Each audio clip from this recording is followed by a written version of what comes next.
Баршаңызға сәлем. Бүгін өте керемет дәмді болып шығатын вафли рецептісімен бөлісетін боламын. Менімен бірге дайындап көріңіздер.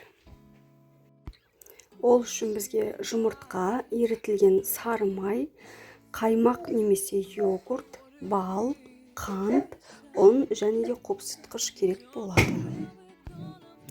Ең алдымен жұмыртқамызға қантты салып, жақсылап араластырып аламыз.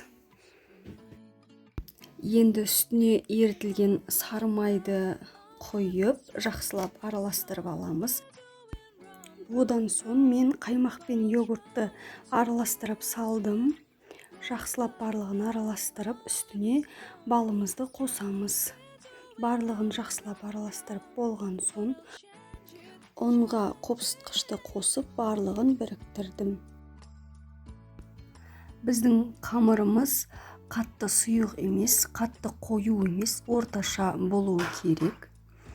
Осылай барлығын жақсылап араластырып болған соң, вафельницамызды қыздырып аламыз. Мен сәл бір майлап өттім. Майлап болған соң, екі жағына 1,5 үлкен қасықтан салып өттім. Және де 8-10 минут аралығында пісіріп алдым. Вафлидің піскен-піспегенін ағаш таяқшамен тексеріп алсаңыз болады.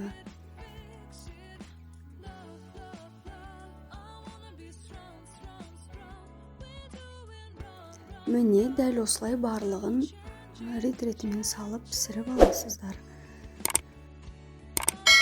Сіздерге ұнады деген сенімдемін. Каналыма тіркелуді ұмытпаңыздар.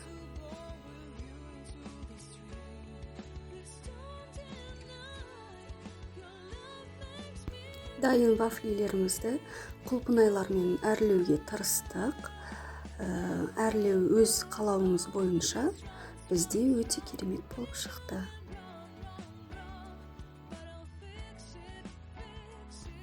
Менімен бірге болғандарыңызға рахмет. Лайк басып пікір қалдыруды ұмытпаңыздар.